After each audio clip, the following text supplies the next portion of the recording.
I'd fight in my underpants, Kev. Like, Oh, I no one don't, I needs to don't see need that, brother. gloves. Elijah, how are you? I'm good, Kev. How are you, mate? I'm very good. We've got a lovely sunny day. Apologies for the light coming through the window. You can see Yeah, it's a rarity in Scotland, so we can take it yeah. while we Same in can. England as well, mate. Make the um, most oh, of it.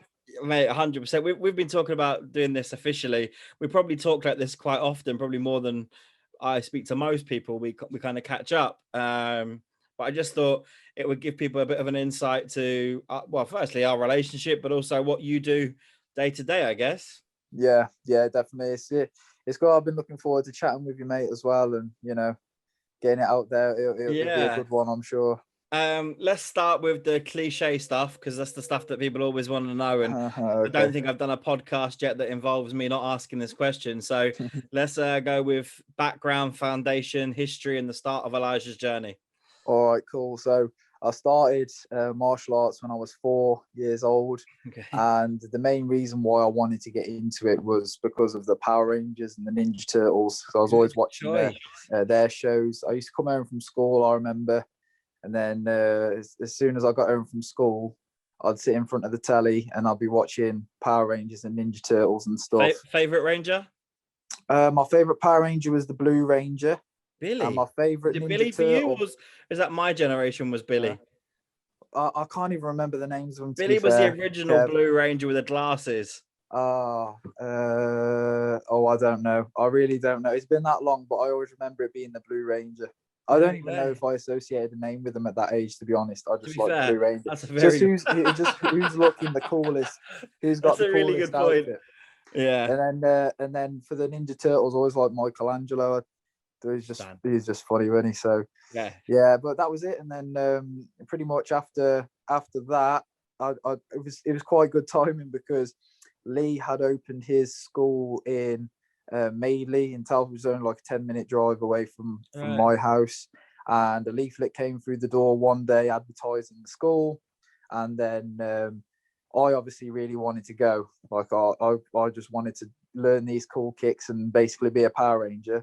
And my mom was the one who wanted to take me at first. It was more my mom trying to get me to go rather than my dad. My dad didn't really want me to do any sort of combat sport or anything like that. He wanted me to totally avoid combat or any sort of fighting or anything like that. So my dad didn't want me involved, but my mom was like, no, he'll absolutely love it. He'll make friends and things. So mom talked dad into it. Let me go to training, and then that was it from there. As soon as I started, we used to call it the Little Ninjas program when I was 4, and I was doing all my katas and all my little kicks and all that stuff, and the fun and games. It was absolutely amazing. So it just took off from there. Loved it. Haven't looked back. That was my first real love and passion for something, and I always say to people, I'm so lucky that I found it from an early age, because I think a lot of people go through their whole lives trying to find out what they really enjoy, and I'm just super blessed and lucky that ended up finding something I love when I was just 4 years old. So I think as well, like as an instructor myself, the biggest thing I hear from people and the most cliche line is, I wish I found this earlier. Yeah, I'm sure you come across it. Like it's a common line. So I guess you're right in that respect. It's been such a big part of your life, the foundation of what you've become today, right? On and off the mat.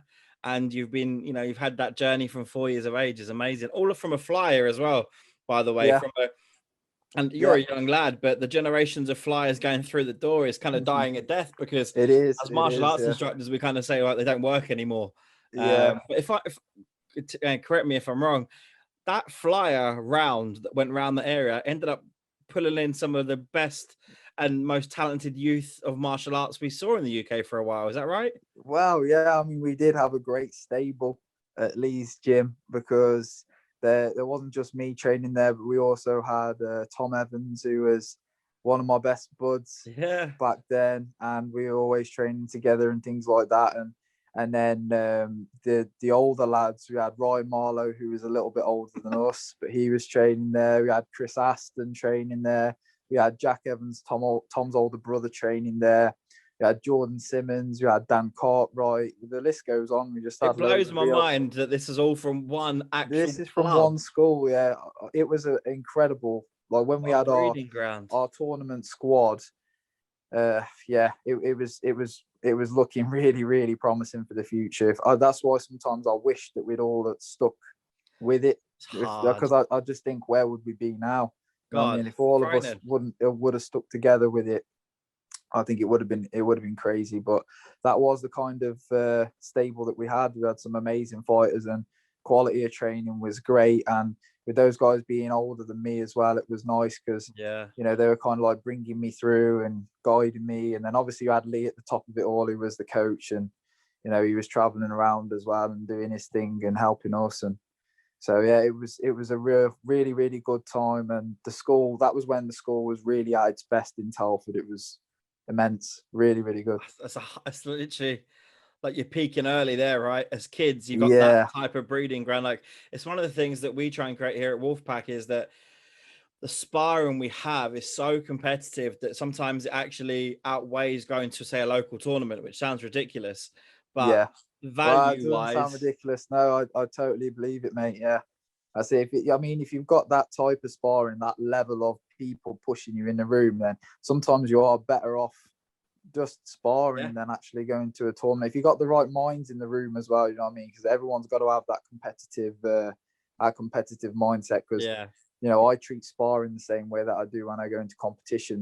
I think from my point of view, especially now that our sport is becoming so expensive, to actually create sparring that happens internally at your club, it's becoming more of a necessity, right? And also that growth, the idea of being comfort in the four walls.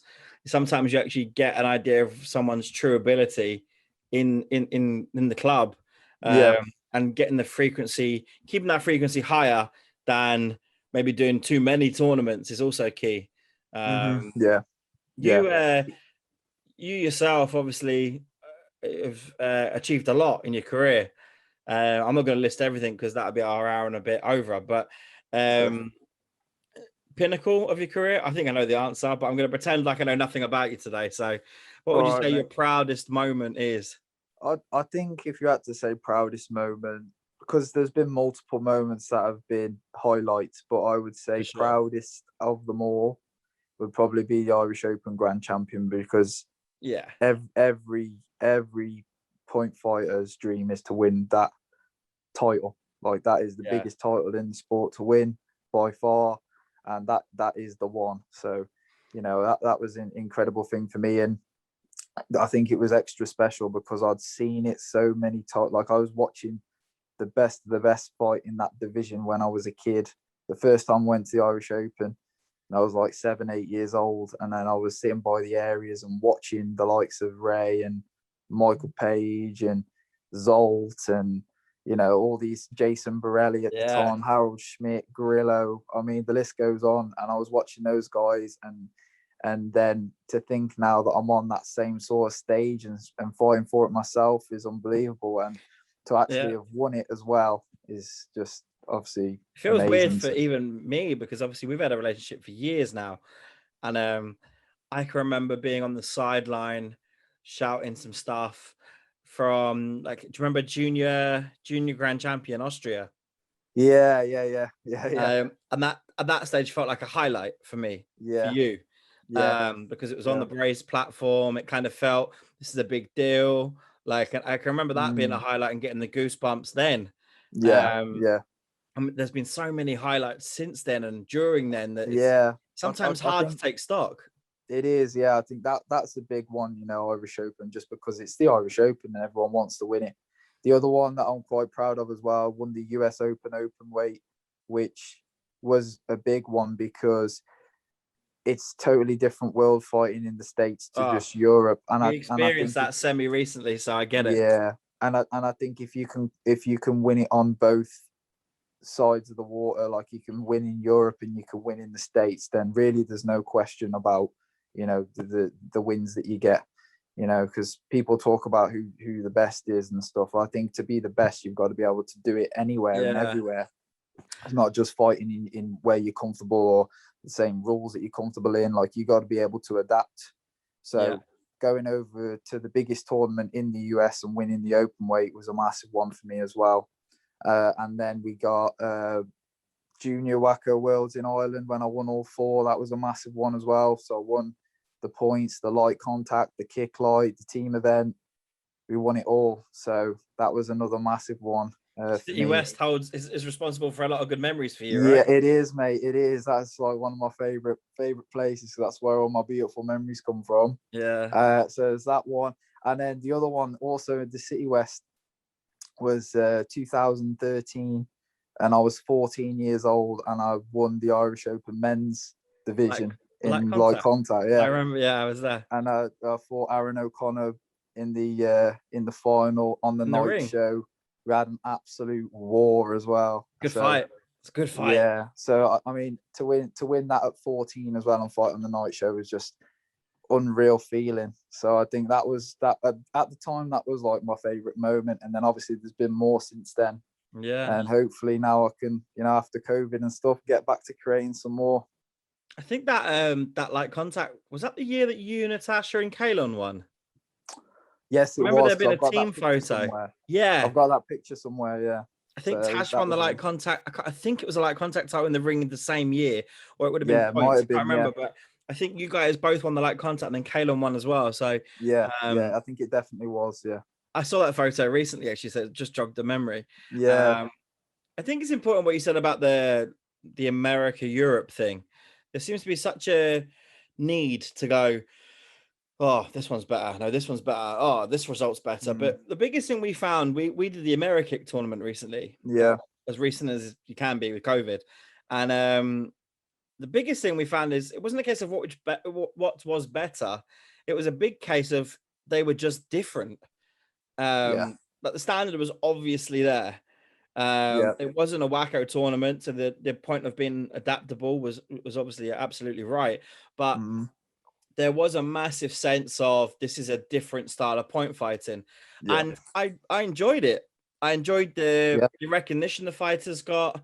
I thought the trophies, the prize money, the setup, the hospitality for our side of things was unbelievable. So I do think it still has a place within it. I know we get caught in our own path sometimes, especially with Wacko in the UK or in Europe. It does such a beast now, and there feels like such a gap in difference in tournaments compared to anything else. But I personally, I don't know what you think, but I think America has a massive place to play in the spectrum still.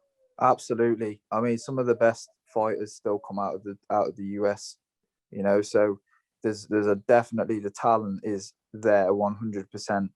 It's just, I think the biggest difference, I don't think there is that much of a difference in standard. I agree. I would say it's very, very close between the two. It's just different. 50-50. That you get some great fighters in Europe, you get some great fighters in the States. When they all come together at like Irish Open or something, that's what makes it truly special, because you get both, the best of both worlds. Yeah. But I think, American tournaments are really, really good, and it's just a different way. It's just a different way of fighting. It's more aggressive, definitely. I feel like Europe is more of, and Wacko in the rules is more of a strategic, tactical game.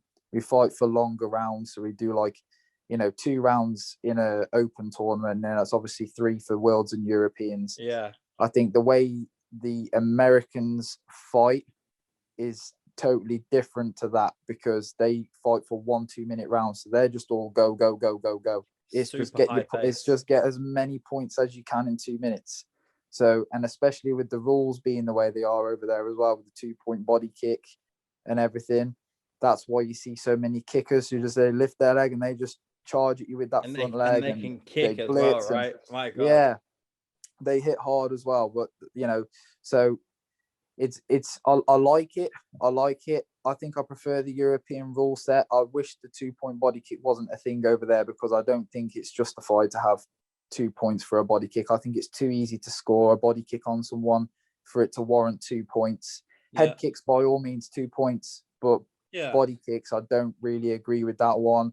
I wish it was longer rounds as well. Especially it would be better to have longer rounds over there, or more rounds, sorry, because I think it would entice more people from abroad to come over. I think that's one, because it's a very expensive thing. Like, people can't always afford to go to these big events in the US, even though they'd love to. And if they did go, they'd only be getting like one division, and they'd only be fighting for one round. You know, and that's the biggest thing. I even growing up in the sport when I first started, and I was like a yellow belt. I remember hearing my teammates talking about a trip that they did going to the US Open, and that we always wanted to do it.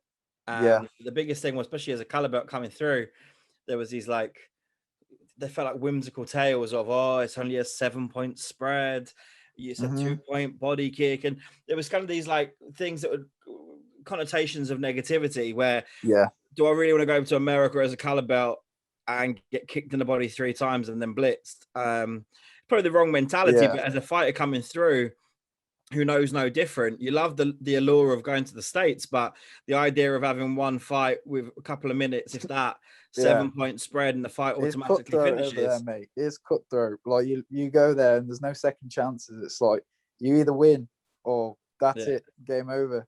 So, you know, in Europe we can register in multiple divisions. You can have an off performance in one division, and then you've got the next one, or you've got the grand champion, or you've got the continuous tomorrow. That doesn't happen in the States. It's just win or that's it. So there's no excuses for anything. So I think it's good because it makes you focus. It's a different way of fight. I like the way that they fight over there. I like the hard contact. I like the aggressiveness. I do wish they had more rounds in the tournaments. I think the reason why they don't do it is like a time thing, I think I've heard people say. But I wish they did do that, because I think it would be better for the fighters.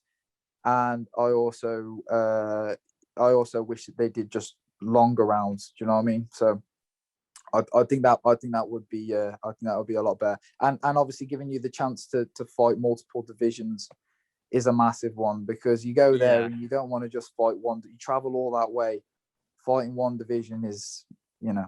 It does make it a little bit harder, and like I said, I'm just talking as well, give us a bit more light to try to justify the trip, right?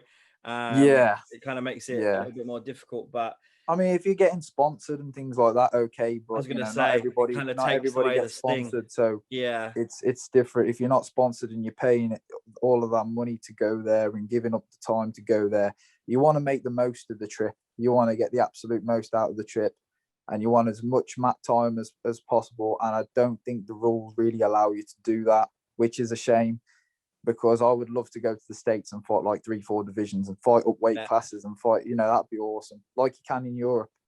So I think it's more appealing for America. I think this is what we're seeing now as well with the new Wacko, with Wacko now, is we're seeing more Americans come. I think it's more appealing to them to come here than it is for us to go there for that reason only. I think, you know, it's not because the tournaments are better or anything like that. I think it's because you get more for your money, more for your time. You can get more experience. Do you know what I mean? I think that's what it comes down to. Yeah, I think you've raised a lot of good points there.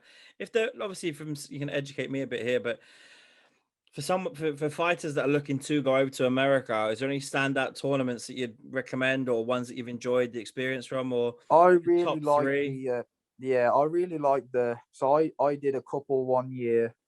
So I did Amerikick like you guys did, but it was in a different place back then. It was in Philadelphia. I think you guys went to Atlantic City, right? Yeah. The venue was ridiculous. It was so good. Yeah, the one in Philly was huge as well. So I did Philadelphia, the Amerikick 1 year. There I also did. There used to be a tournament in Vegas, a Wacko Vegas tournament. Oh, that was the first time I ever fought in the States. Ray used to run that with I can't remember, with Jarrett. It used to be Ray and Jarrett. Yeah. It used to be Ray and Jarrett in Vegas. So I did that 2 years running because I just loved it. The first time I went for like my 18th birthday. It was like in Vegas. Birthday present. Yeah, and then I went to Vegas there, and it was awesome. Me and Finn Wright went actually together. So that was an awesome one. And then we went back the following year. I did the same. And then, but obviously that's Wacko rules. That's Wacko rules. It was still really good standard as well, because I was thinking, because Wacko is still building over there, isn't it? Yeah. But they did have a lot of good fighters. They had the Guatemalan guys come over. They're some crazy. Some of the Wacker Mexican team were there, and obviously a couple of really good West Coast teams as well that came to fight. So that was really good. I was impressed. So that was a good tournament. I don't think it runs anymore, but that was good when it was going. NASCAR wise, I think it was the following year after Vegas. I did the Warrior Cup was the first one in Chicago. I'd say that was my favorite NASCAR tournament, actually. That was really good.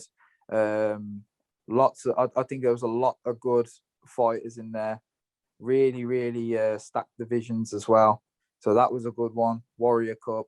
I did the Compete Nationals in California. So went out there, trained a little bit with Raymond and the guys, stayed at Ray's house, and then we did the Compete tournament, which is a really good, not as big as some of the other NASCAR tournaments because it's on the West Coast, but it was still a good event. And with it being right before Irish Open as well, it's like a nice, almost like a nice warm up for Irish Open. Preparation, yeah. Gets you in the competition mode and everything. So that was a good one. And then I've done US Open as well. I've done US Open twice. So yeah, I mean they're all good. If I had to pick a favorite event from the States, I'd probably say the Warrior Cup was the best NASCAR event that I went to. I really enjoyed that one. So I'd like to go back there someday. That's Chicago, right? Chicago, and it's in January. Yeah, it's I'd love to do Chicago anyway. It looks like a cool city. So it was very cool. Yeah, it was. I actually was over there with Evelyn because Evelyn was on the All Stars for a short period of time. Great fighter as well. Yeah. Yeah, so we were like going around and exploring Chicago a little bit and that. So it was really cool. The only trouble is because it's in January, it is freezing. Yeah, I think you'd be all right with that because you live in Scotland. But it'd be summer. I'll be there in shorts and a t-shirt probably. So yeah, it was very cold. It was very cold. So yeah, if you do go, bring all of your normal clothes. Let's touch on the All-Star thing. So again, being friends for so long, I've seen loads of photos of you growing up, kickboxing, successes, kind of meeting the idols of the sport. And there's a couple of iconic ones I can think of is you and Raymond Daniels. You and Robbie Lavoie sticks out in my head a lot as well. You're on the team with these people now. Yeah. Like, does that still feel a bit weird? It does feel a bit weird in a way, but I think now because I've been on the team for a few years now, like 4 years, I think it is now. I've been on the team. It's becoming a little bit more like ordinary, but it is still quite difficult to get my head around because, like you said, I've been watching these guys since I was just a kid and seeing them fight, and they were like heroes and idols, and like I even tell them this now and they just like laugh it off, but they don't understand. I don't think they really understand. Well, it must be weird for them as well in a way because they saw me when I was just a baby as well. So now to think that I'm like a 22-year-old man on their team as well, it must be quite weird for them. Yeah. But for me to actually be in the team, the All Stars was the team back in the day. It's just got such a legacy. So to be on the team with them is. I don't see Natasha starstruck very often, but Tash obviously fought for the All Stars a little bit at one stage of her career as well. Did a couple of fights, and it looked like we were going in that direction. But obviously, I think MMA or Effie, we had a baby. I can't remember what the reason was, but it didn't come to fruition. But even Natasha said, like, that team presence. Like, I remember she was fighting in a team event, and Ray was there, and he was chatting to her beforehand, psyching her out. And the next minute, the fight starts, and Natasha literally tries to murder this girl in the first 3 seconds. I'm like, this isn't what's going on. This is mad. I spoke to her afterwards. She went, Kevin, the things that Ray said to me there to get me hyped up for this fight was about disrespecting me on the mat and not to let it happen. She's like, I don't know what happened. It just took over my whole person. I was like, and that's a bit of Ray that I don't think we necessarily see. We see the showman, but we see the talent for sure. We see everything that shouldn't work in point fighting work. But I liked hearing that element of him with his team, if that makes sense. He is a born bred winner. Yeah, that is it. Like his mentality is win at all costs. And and this is why he has been as successful as he has, is not because of his amazing talent and stuff, but it's to do with his mindset. And he is just this is why we get on so well as well, because we're very like-minded in that sense. Paralleled. Yeah, we do absolutely everything to win. And yeah, you can see, obviously you see him smiling and joking and showboating and things like that and enjoying himself. But when it comes down to it, like, he is so hungry and he wants nothing more than to win. So, you know, and that hunger hasn't ever seemed to have gone either. That's the frightening thing, because his legacy. Yeah. So when you said you went to the Irish Open at 7 or 8, right? Or whatever age, who was winning that grand champion for you then? Raymond. And then we fast forward in an era where you're competing in the grand champion, and there's been enough events probably where Raymond still won it, right? Yeah, frightening. Exactly. Frightening. I mean, the guy won 10, 10 open weights, 10 Irish open weights, and I think 5 or 6 of them were in a row. So it's absolutely incredible what he's done. But you know, I think it is more, as skilled as he is and as talented as he is, I think it's more to do with his mindset. And you know, being older now and almost like we're great friends. We have an awesome relationship with each other now as well. So we talk about things a lot more. Yeah. And I've really noticed that from him is his mindset. I actually think when I went to California, so I went a couple of years back, and he invited me out to do some training, and he let me stay at his house for 8 weeks. And Robbie was living at his house as well at that time. So, you know, I was going over there and then Jack lives like 10 minutes away from Raymond's house. So everyone's like really close together. So we were meeting up every day and doing training. It was the best thing ever. It was incredible. But I think what really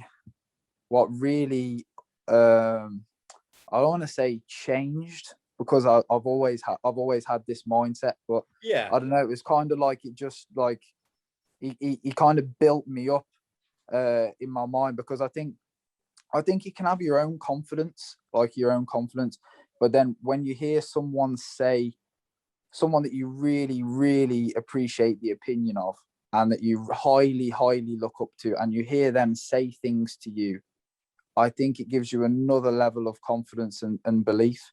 Because the things he was saying to me, you know, there's like conversations that we'd be having in the kitchen, and he'd be like, Elijah, why aren't you winning like 6, 7, 8 open weights in a row? Because you've got all the skills and the talent to do it. Now's the time that you should be doing it, and things like that. But, and he's saying, you know, you could go on to win 11, you could go on to beat my record and things like that. And when I hear him saying that to me, it's like just boosted me right up. You know, imagine. So it like lifted my confidence, even though I'm highly confident in myself as it is. You know, hearing him say that to me was huge. So that was massive. And then obviously getting the high quality training that I had over there as well. I'm doing private lessons with him. I'm training with Jack. I'm training with Robbie. We're doing the sparring. You know, it was amazing. I come back from there, and then that was when I really started to go on my like streak, because I was winning my divisions and stuff when I was like, you know, 18, 19. I was winning men's divisions, but I wasn't winning the open weights and the grand champions. So when I come back from California, that's when I really started to go on that streak. I came back and I won Bristol, which was my first like big open weight. And then the following year, I won Golden Glove, Athens, Point Fighting Cup, Hungarian World Cup, Best Fighter, Flanders, Bristol again. It's a hell of a run, isn't it? US Open as well. So, you know, I won all of those in 1 year. And I think that really did like spur me on, is going out there to California and just like not only getting the technical training to help me improve, but also like the mindset and just chatting with people like Raymond and things like that. You know, that's what they say, isn't it? You know, you've got to associate. If you want to be a lion, you rubbing associate shoulders yourself with lions. Surround yourself with lions. And I think that's what I needed to really push me to the next level. And it definitely did that. And, you know, I think I'm much better off now for it, 100%. I think it's an interesting one as well, right? Because knowing and hearing that Raymond Daniels thinks that you have the ability to go on to beat the 10. Yeah. And not only that, but he's part of that journey where he's actually saying to you, he's going to help you do that by facilitating this training. Yeah. Yeah. Well, that shows it'd be hard not to be as well. Yeah, it'd be hard not to be confident though, right? Yeah, exactly. That's what I mean. It's hearing that from him is just, incredible. But he really, really looks after me, and he treats me like I'm his little brother a lot of the time. He really looks out for me, and he's just such a great person. And Colby as well. They're just, honestly, they're such a lovely couple, and honestly, couldn't speak highly enough of them both and what they did. I try and provide tea for Colby because she always gets left on a stand. So I bring coffee, hot drinks, and Lucas. I know, bless her. But yeah, so honestly, like being around those guys just push me to the next level, 100%. I love it. No, I think, like I said, I think a lot of people at the time when we first the All-Star link was starting to really solidify, I think a lot of people question the motivation and even the relevance, which sounds ridiculous, but within the sport, people would understand that you're talking about Elijah from the UK fighting for the All-Stars. It made sense if you knew you, but if you didn't, you were like, well, hold on a second, why is this happening? What are we doing here? And then you go on to see the results based on that relationship being forged, and it answered everything.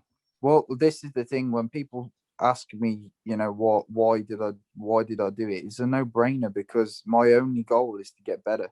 That's it. All I want to do is get better, and who better to train with and push me than those guys? Yeah, Robbie, Jack, and Ray. It's a blessing to have their 100%. kind of guidance. People thought, oh, maybe you're getting sponsored, or maybe you're getting this out of it, maybe getting that out of it, but really the main motive for it was these guys can take me to the next level, and I've got the opportunity to go and train with them. I've got the opportunity to learn from them, because all I care about, Kev, is winning. I don't care about the money. I have noticed that. I don't care about anything like that. It doesn't bother me at all. All I want to do is win and get better. So it was a no-brainer. If I had the opportunity to go and spend 8 weeks in California training with them, then that's all the reason for me to join. So I don't need a sponsorship. I don't need that. All I need is to win. I love it. I think that attitude comes across in your fighting, like, consistently. Yeah. I'd fight in my underpants, Kev. No one needs to see that, brother. No one needs to see that. I don't need flashy gear or anything like that.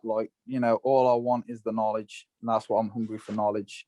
So wherever I can get it, I'll go wherever I gotta go and do whatever I gotta do. I think that's, again, a lot of people talk that kind of talk, but very few people walk it. And I think that's the best thing we've seen with you recently, more than ever. Well, consistently, to be fair, but more than ever is the results. Results, you're letting them do the talking right now, which is, fascinating to see, from the growth of someone so young. And I know your dad Aid very well. I know him pretty well, I think, over the years. Oh, yeah. And he's someone I really look up to. And one of the reasons I like talking to him is, as a father now myself, I see that pride I have an understanding now, where I obviously knew how he felt, but now, now I've got Effie, I kind of feel it a lot more. And I think one thing that he's been great at is cataloging your success. Yeah. And there's so many iconic photos that he's taken in my head that I can replay, from the top 10 UK photo of all the youngsters at the Irish Open and then it's easy to fast forward now with the iconic moment of you falling to your knees after the Irish Open. It's for me, you're probably one of the best representations of our sport from a growth point of view. We can map your journey, and I think that's quite important, because sometimes not everybody gets to where they want to, which is just the harsh reality of combat or any sport. But also with amateur sport, it's not necessarily catalogued. And then obviously you got the transitional bit where if talent wasn't the reason they didn't make it, age, from when they hit those teenage years and we lose them, and we don't ever get to always see that from when they were young to when they were big. And I think sometimes we miss out on that, which is quite frustrating, if that makes sense. Yeah, absolutely. You know, and like you said, in those teenage years as well are vital. But you know, the thing for me was I always made this sport a priority. Like I told you in the beginning, how much I love doing this and how passionate I am about it and how lucky I was to find it.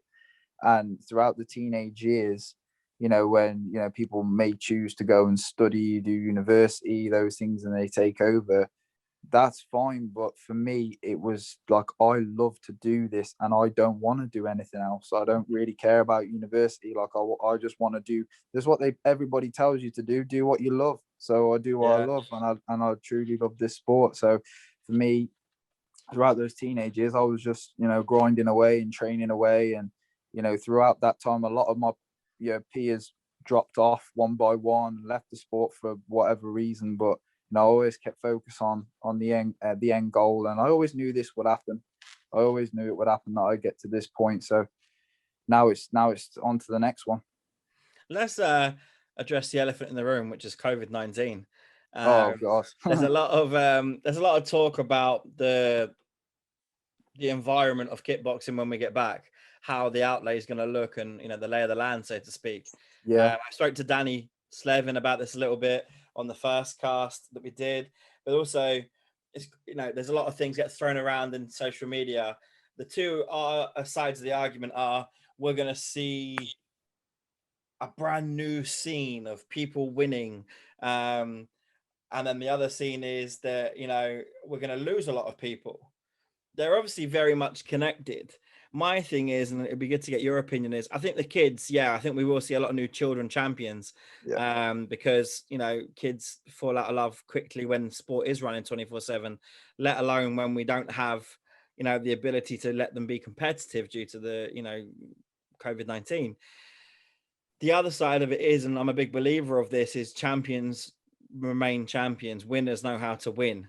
Do you see any changes when we go back in regards to the adult champions? And do you see any change, or how do you see the, you know, the tournament scene looking after this pandemic? The same. I really think the adults divisions will be the same. All the top guys know how to win. They're all experienced. They all know what they're doing out there. They'll find a way to win. And they would have been training during this time. You know I have definitely been keeping myself ready for when the tournaments do come back and resume. So I don't think there's going to be any major changes. I agree with you that there will be a lot of changes in the kids, because, you know, kids do quit, unfortunately. But I think in the adult divisions, I'm pretty sure we'll be seeing the same faces. Maybe a couple of good juniors coming through, which would be nice to see. You know, some fresh blood in the men's divisions. But I think as for like who's going to be winning consistently, it's going to be the same guys. I think it's interesting to the parallels that we've been drawing. So obviously you started competing in divisions with like the Irish Open, with Raymond still very much involved, and we're talking about that junior coming through. You were that junior. And then the one that I can relate to there for me is, I've got a kid, Adam Locke, at my place, and having Adam in the tag team event, dying to fight you and Rob. I think it was Robbie, wasn't it? Yes, yeah, we did. He's the junior, and he was dying to fight you two. Yeah, that's the thing. Yeah, it's kind of nice to see it when it does work out, right? Yeah, absolutely. I think it's great for the juniors to like get in there and start. I think that's how you get better as well. You know, you've got to fight the best. You've got to try and, because I think you can either go about it two ways. You know, some juniors are like hesitant to kind of step up to the mark and fight the best guys because they're worried for whatever reason. But then you've got the other end of the spectrum, and then some guys really want to assert themselves in the men's division, start making a splash, start, you know, taking out the good names. I remember I used to have like a list of people that I wanted to go and beat when I was really? I used to have a list of them, and then I'd tick them off. Like, I'll be that guy. Right, who's next? Get me the next one. I was like 16, 17 fighting in the men's. Like, I knew I wasn't going to win the open weights. You know, I'd do my best to win, obviously, but realistically, it wasn't as likely being so young. But my goal was always to take a scalp, like beat someone with a name. beat someone with a name. And every time you do that, you just assert yourself more. More people get to know you, more people, you know, and that's how you start building your reputation, is by taking out big names. And, you know, you have to have the guts and to do it as a young kid. Oh, I can remember Adam. He's never been more buzzing. Like, he was literally on the side, like, I'm going to get a fight with Elijah. I'm going to smash him. I'm like, you're not. But I like your enthusiasm.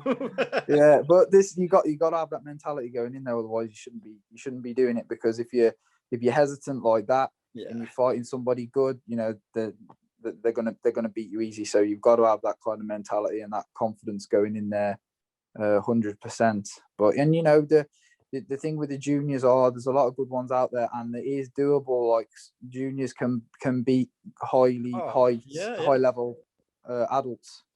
It can happen. So, you know, there's all the more reason for the adults to be like focused on every single fight, and juniors are just young and hungry. They got nothing to lose, and all they want to do is beat you. Nothing to lose mentality. You got to make sure that doesn't happen. Yeah, I love it. I think it's a really valid point, actually. Like that will to win, but not only that, it's the no fear of loss when you're a junior. Like, that's it. Like, because it's an extra, isn't it? Yeah. You see them going up into the men's divisions, but they've already fought their junior division, so it's like they're fighting the junior divisions. That's the one that they should be winning, right? Yeah. And then when they go in the adults, it's like no pressure, just fight. You end up fighting better as well with that lack of pressure. Fighting better, exactly. That's what I used to do when I was a kid. I'd fight my junior divisions, and I'd be like, right, I'm going to win those. I'm going to step into the adults, and I just want to take a scalp. Just give me one good name, I'll beat them. And then the next time I'll beat somebody else, and the next time I'll beat somebody else. And before you know it, you keep growing and growing and growing, and then you're like comfortable fighting in the adults divisions and the open weights and things like that. That's how it works. So, no, I love it. While we're talking about fighters, let's do the obvious. Favorite fighters, male and female. Favorite fighters, male and female. Ooh. Is this like all time, or are we talking like now? I don't mind, dude. I just throw some names into the hat, into the mix. It's obviously Raymond's, like, for the males. Raymond, I actually, my favorite fighters like kind of changed throughout. So obviously Raymond was the biggest and the best fighter when I was a kid growing up, definitely. So, and you know, his style's attractive to watch. I mean, you're doing jumping, spinning kicks and all sorts, and hitting people with them. Like, of course, everyone's going to love that. So, Raymond, definitely. I also really used to love watching Robbie Lavoie. Yeah, amazing, right? Amazing. So, you know, Robbie Lavoie is another one. I remember watching him fight in the Irish Open. I think it was 2009, something like that. That's when I really started to like search him up, start watching some fights on him as well on YouTube and things like that. After that, when I saw him there, because he was just lightning quick. So definitely Robbie. I like the fact that as well with Robbie, like, even now, you'll be at a team event, right?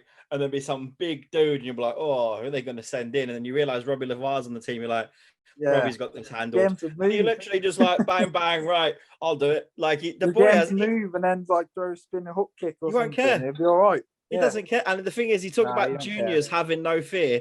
Robbie never grew up. The fear never came in. Oh, like, mate, no, he's not bothered who he's fighting against. Ever.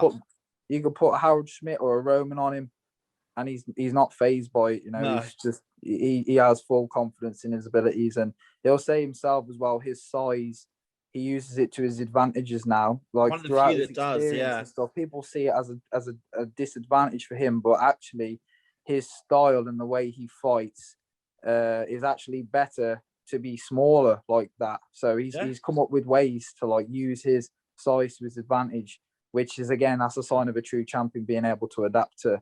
That's why I used to like having, when I was running the top 10 UK team, I used to love having Sharon Gill on my team, because Sharon I could actually really utilize, because she knows her fight, she knows her role, she knows the importance of a team and how a team operates. So if I needed Sharon as well, like if I need someone to go out there and do a job of a certain description, I could air it to Sharon. Sharon's like, yeah, no bother, I can get that done for you, Kevin. And she never failed me on a single time in a team event where I needed a certain thing done. I was like, Shaz, you're probably I need you to kind of lose this fight, but only by 1 point. Like, it's their best fighter. Can you spend 2 minutes frustrating them for me, please? And she'd be like, yeah, no bother. And then she'd do it. And I'm like, tactically, she was That's absolute it. dream to Sharon's work got with. no ego. No, She's honestly, just a proper legend. yeah. And, you know, and I think her and Robbie are similar in the fact that they're so well-rounded. Yes. So you can ask them to do a job and they'll be able to do it. So if you told Robbie to kick or Sharon to kick, they can both kick. You tell them to, oh, all right, I need 5 points. Go and blitz them 5 times. But both of them can do that. You told them to pull back and be defensive. Both of them can do that. If you want them to move, they're both very well-rounded. So they're very similar, like male and female for that. And then I think the other male that has to be mentioned here is Grillo, because he was a massive inspiration for me as well. When I thought he would come up because I know he had such a big part to play for you. Yeah, because when I was 12, 13, something like that, and I really started watching him then. Like I already knew who he was and how good he was, but then that was kind of when he was doing the intensive point fight training as well, and that was like at its peak. Yeah. So I remember he came to Bristol and did one, and it was him, Michael Page, and Jardy, and still has to be the best training weekend I've ever done. Yeah, it was incredible. The amount of knowledge there, and top level fighters from all over. It wasn't just like UK people coming. No, everyone was. Yeah. Like Swiss people were there. There was like Irish people coming over. Norwegian. Like there was, Norwegians were there. So that was just absolutely incredible, that training weekend. But Grillo, definitely, I just love his mentality, and I think he's so clever that sometimes it's even difficult to understand, like get into his mind. Does that make sense? Yeah. Because he's like on another level, like he's on another planet. He's just, the way he thinks of things, it makes sense, but I can understand why some people might think, oh, that's just too deep. I think as well, like you said, like, because to get a grip of what he was doing, he did very well to put point fighting on paper or point fighting on film or instruction. But I think he was very smart in the fact that he had a lot more in his head, and he knew that it was never going to translate to your average fighter. And well, he's highly intelligent. I know, yeah. And I think he was the first person who really, when they taught a seminar, was talking about like controlling emotions and things. Like that's what he would be going through. He'd be like teaching you how to control your emotions, how to control your thoughts, anchor points as well. Things that aren't even associated with the fight. He was talking about like how to deal with adversity, how to, you know what I mean, like things that can just happen in life, and how to switch your focus, switch your brain onto what's at hand right now. Just little drills he used to do like that you should just blow your mind. And then obviously rapid blitzer. I mean, you know, one of the fastest blitzers ever, definitely. Sweeps were class. You know, he was just a class fighter. So if I had to say men's, Ray, it switched through. Like I went through stages. Robbie was like my first like hero. Then it was like more Grillo, and then later years, like end of teenage years, coming into an adult, Ray. Yeah, definitely. And then for females, there's so many as well. That's the thing. Louisa's a great fighter, isn't she? I love Louisa. You know, absolutely amazing. She's her style similar to Grillo. That blitz they do, you know, that front hand push off. Same instructor, right? It's it's like a signature IKEA blitz. They all throw John P must have had him just like absolutely just smashing the same technique for sure. But you know, Louisa definitely definite legend. Evelyn, fantastic fighter. You got Tash, fantastic fighter. Tash can do everything as well. Points light, full, kick light, whatever you want. You know, that's what's great about Tash. And I'd say those three. For the women's recently, I'd say are probably my favourites. But and also I can't not mention Sharon Gill in that as well. We just spoke about it a minute ago. You have to stick Sharon there because Sharon is just all round athlete, trains well hard. Yeah, one of the hardest workers out there, definitely. And on top of that, is like one of the nicest people I've ever met in my life. So super humble. Lovely person as well. So yeah, there you go. God, yeah. So you've listed like 400 favorite fighters. I like it. Mate, it's hard to choose just one, isn't it? Listen, I think you're right. And like, what's great is that with our sport, there's depth in the female ranks as much as there is the male ranks, right? Yeah. Like you can talk about some of my favorite fighters from the female point of view. I definitely would say Louisa. I don't really say Tash because I'm biased, but Louisa for sure. But I love Bev. Bev for me as well. Like you see Bev. Yeah, man, frightening. And you speak to her afterwards, and she's so chill off the mat. But on the mat, she has that kind of laser focus that we've discussed a lot today. Yeah. And then you've got some of the American girls coming through the ranks more that we don't necessarily know a lot about, but are dominant. And then you've got these young kind of Italians coming through that, they're going against a few of the more traditional point fighty principles. And you look at HMD, for example, they're kind of out there completely. They do some really crazy stuff, but they make it work, and they're adding the entertainment value again back into the sport. Like there's so many different elements of it. For me, it'll always be probably Louisa, if I'm honest. Yeah, she's a legend. She's just a legend of the sport. The warmest human being you'll ever come across, and great. Mate, I couldn't agree. I think we've got a lot of similarities in our choices there for sure. Yeah, I think we appreciate the greatness of them all, and for me choosing so many, it's because like throughout I've had like stages of watching all of them, and you kind of take something from everyone, don't you? Yeah.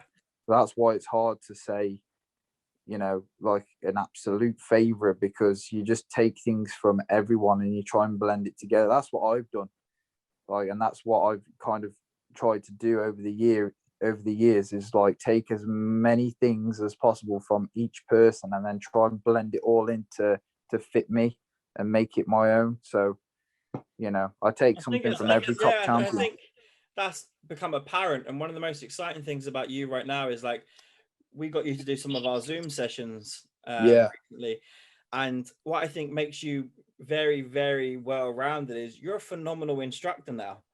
Oh, thank you. You're genuinely.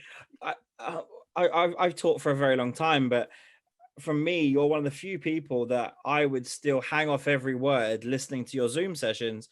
I'm still super interested in every aspect, every theory, every drill that you're teaching my guys. And like, as an instructor, you find a lot of people kind of want to go, oh no, he can't teach my guys. Like, it make me look bad. I find myself getting super humbled by your teaching ability, and I don't feel bad about myself in the slightest. I just love seeing you talk, because the energy and the love that comes across in every. You obviously taught sessions with me in the past in person, but if you have this ability to translate via Zoom, which is a skill set itself, because we're all probably very zoomed out right now, but I think your love for instruction is now starting to come through. And I wanted to touch on that, because obviously you've got a bit of a project under play right now with Lee Matthews. So do you want to talk about that a little bit? Yeah, for sure. So, the thing with me is, Kev, is like how I do anything is how I do everything. And that's the Lee Matthews quote right there as well. Oh, so God, don't tell him that. He says that more than anyone I know, but it is true. And he's got some good quotes, by the way, but we won't go on about knocking on doors and stuff. Oh yeah. Yeah, but I mean that's what I do. The same way I approach fighting is the same way I'll approach coaching, is the same way I'll approach training. It's the same way. Everything is the same. It's full effort, 100% focus on what you're doing. The passion has to be there. The fire in the belly has to be there, no matter what you're doing. So when I'm coaching and I'm on Zoom coaching, whether it's in person, I'm teaching 100 people in person, or whether I'm doing it through a laptop screen, it makes no odds to me. My love for what I do is always going to outweigh the obstacles in front of us. That's just how I function. So that's how it is for that. And I think what makes somebody a great coach is having an understanding of what they're telling people to do, because a lot of people out there that give seminars and things like that, yes, they're telling them they're showing them good drills, they're showing them good techniques, but what really makes the difference is having the understanding of when and why to do the techniques or the drills. When does that happen? Why should you use this in that situation? Why should you do that at this moment in the fight rather than that moment in the fight? Why is this a good idea? Why is this not a good idea? It's all about explanation. And the only way that you can explain is by fully understanding. So for me, having been a fan of the sport and a true lover of the sport and everything like that, I understand because I've taken so much time. I've gone to seminars myself.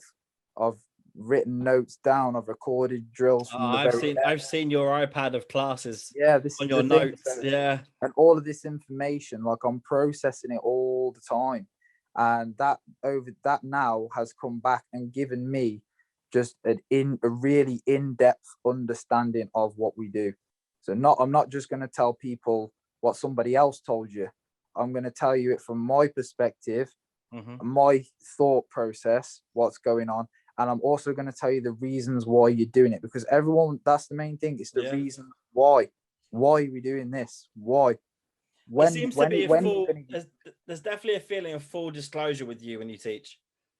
I don't hold anything back. No, I get that. I don't hold anything back. I don't try and keep secrets or. No, I see that. Or, like I just all I want to do, like I told you, how I do everything is how I do anything is how I do everything. So I'm giving all this information out there. When I teach, that's my obligation, is to give whoever it is I'm teaching for a fantastic session. I want them to take something from it. I want them to be hungry, ambitious, ask questions about it. I want them to be just as passionate about it as I am giving it to them. So, that's how it is with me teaching on Zoom. But anyway, getting into into what I'm doing with Lee, I'm actually opening my own school soon in Wellington, which is very, very exciting. So I'm going to be having my own gym, my own academy. It's going to be called BMMA World Champion Academy. It's going to be in the Wellington High Street, which is in Telford, not too far from where I am. And my goal with that is to make it one of the best places in the UK to train. That's what I really want to do. I want to be able to cater for all abilities, all ages, all levels. I want to be able to cater for the beginners right through to catering for world champion, world-class athletes. And my goal is to have a school and a stable of champions. So that's my goal with that one, is to really bring through that next generation and have one of the best teams out there in the world. And on top of that, I also want to run some events. I want to do like training camps and things like that, where I want to have people over, internationals over, and start running things like that as well, which I think would be fantastic. Not just from a selfish point of view, trying to get people here to my gym, but just for everyone. I think it'd be such an amazing thing. It's something we've always tried to do is as a club, is to bring people in as much as possible, because you can learn from pretty much anyone, right? And that's it, mate. Yeah, we've had you there numerous occasions. I've had Jack over, I've had Jardy, we had Ray. One of my favorites we've had is Robbie Lavoie. Robbie McMenemy as well. Yeah, great mind as well. Yeah, frightening, scary brain. Spiss, Morton Spiss, like old school, but again, super switched on, by the way. Like some of the stuff that he kind of grips on, and bearing in mind English is his second language, and his ability to teach it, I'm like, oh, okay. Yeah, I can imagine. You watch your P's and Q's a little bit more after you teach him, because you suddenly realize that this guy knows a lot of information. So I think that's a great attitude to have. It'd be easy for you to rest on your laurels right now and go, I'm Elijah Everill. This is the Elijah Everill school, and it's Elijah Everill that can only teach you. And I think the fact that you're going in with that mentality immediately of, I'm going to source other people to expose my guys to different trails of thought, I think it's a really refreshing attitude to have. Well, this is the thing, mate, is because I've done it that way. Yeah. And, and I've been successful from doing it that way. So I feel like other kids, other students of mine should be doing the same thing. I think that's how you get to a high level the quickest, is by not having an ego, training wherever. It's like we're going back to what we said with the All-Stars earlier. Hungry for knowledge. Go where the knowledge is. Yeah. If it's in Italy, and there's a seminar being taught by Grillo, go there, get there, do it, write it down, record it, do whatever you got to do, bring it back, work on it. Michael Page is doing something in London. Why aren't you there? Why aren't you going to California to train with Raymond? Like, this is the thing. Like, and I know it's not as easy as that. I know. I know what you're saying. You know, you've got to be hungry for the knowledge. Get yourself out there. Go wherever you need to go to get it. That's, you know, you just got to be relentless in that sense, and not letting things hold you back and other people hold you back from making you better. You've got to put yourself in those positions, traveling around, learning from other people's experiences to really evolve your own fighting style and your own abilities. And that's what I did, and that's what I'll definitely be encouraging my students when I do get them in to do as well, is travel, learn from whoever you need to learn from, come back. It's going to make you a better fighter. So I love it. I think as well, like as a coach who's super competitive like myself, the idea of you having a little staple of guys doesn't exactly fill me with warm and cuddly emotions, I'll be honest. But we're coming to that Wacko GB table, mate. Mate, you're not getting your hands anywhere near it, let me assure you. I'm the longest reigning champion on that, I think, but due to COVID. But yeah, for me, that's exciting, right? Because that's my outlet now, is making sure that my team finish on that table in the highest position we can. So yeah, like the idea of you doing that only spurs me on, and that's the way it should be, and people should see healthy competition, right? Absolutely, yeah, that's what it's all about at the end of the day, mate. So I'm excited for it.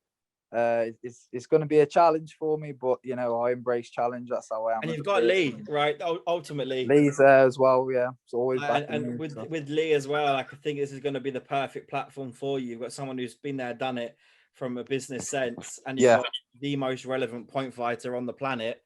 You know, teamed up with someone like Lee, I think you guys are going to have nothing but success. Yeah, we did say that in the beginning. Like, it's going to be a great. I bet Lee said partnership. That. Yeah, it is going to be a great partnership with the two of us, because you know there's nobody better for the business side than Lee. No, you know, anyone that knows him will say that. And what you know, what the enthusiasm you have over points fighting, Lee has about business. And this is why put them two together, so well. And it's frightening. Yeah, this is why it's going to work really, really well. So I'm excited to get it going and start building with it. We're expecting the planning permission to be back anytime now. So as soon as we get that approval, we're going to be in there. We're going to be getting the gym ready to open as soon as possible and start getting people in those doors and get training. That's what it's all about.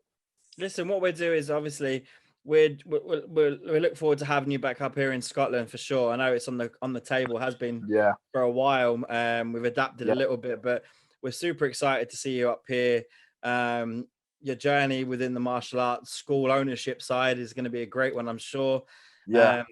Probably more important than both of them, we're all dying to see you compete again, as well as being there ourselves. So thank you so much for today. I really appreciate it. We could probably chatting with you. No, we could do this for hours. Like, we've probably done over an hour's worth of just chatting in general, but we'll do it again for sure. So thank you so much, and we'll catch up soon. All right, mate. Cheers, brother. Take care.